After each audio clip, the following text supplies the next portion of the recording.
C'est une mission scientifique qui a tout d'une expédition.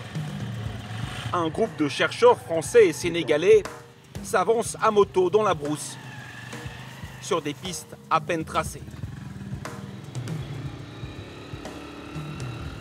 On est un peu trop chargé, donc on ne peut pas aller très très vite. En tête, derrière leur chauffeur, Christophe l'aventurier et Paterne, doctorant en botanique. Ils se rendent à l'extrême est du Sénégal, à la recherche de nouvelles plantes qui n'auraient encore jamais été découvertes, particulièrement de nouvelles espèces de fougères.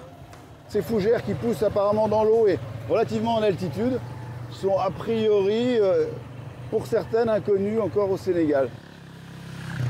Pour espérer les trouver, il faut dépasser les derniers villages et s'enfoncer toujours plus loin.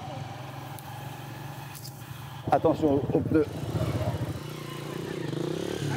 Le but du voyage, le voici. Une cascade particulièrement préservée et qui n'apparaît sur aucune carte. Elle est superbe, hein, c'est vrai. Dans les sites les plus cachés, la nature regorge encore de secrets. Chaque année, 2000 nouvelles espèces de plantes sont découvertes dans le monde. Les falaises sont des milieux d'accès difficiles, donc très peu perturbés. Et donc, on a énormément de chances de trouver des espèces très peu connues au Sénégal et peut-être même, pourquoi pas, une nouvelle pour la science.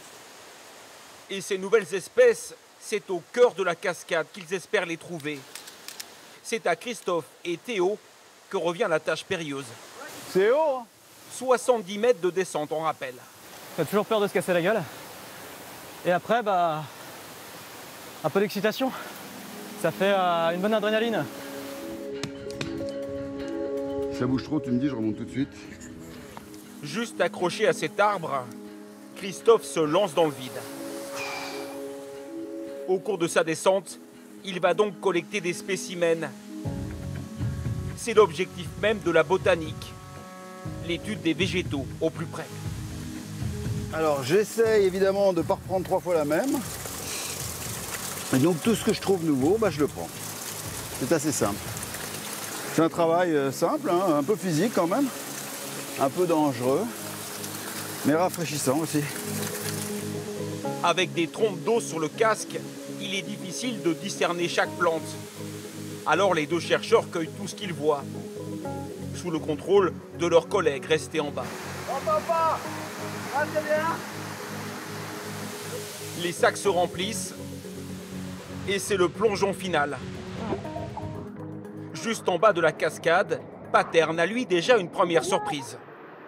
Là, nous sommes en face d'une nouvelle espèce qui n'a pas encore été citée pour le Sénégal. Là, voilà. C'est le rêve de tout botaniste, être le premier à recenser une espèce pour augmenter les connaissances des écosystèmes de la planète et donc mieux les protéger. Toutes les plantes collectées vont partir au laboratoire pour vérification. En attendant, Paterne les dépose avec soin dans son herbier. Les fougères sont très précieux pour nous. Il faut les ranger avec délicatesse. Il y a beaucoup de travail à faire. Et voilà, vivement qu'il y ait d'autres missions et dans d'autres endroits qui n'ont pas encore été explorés. Au XXIe siècle, la botanique a encore de quoi nous étonner.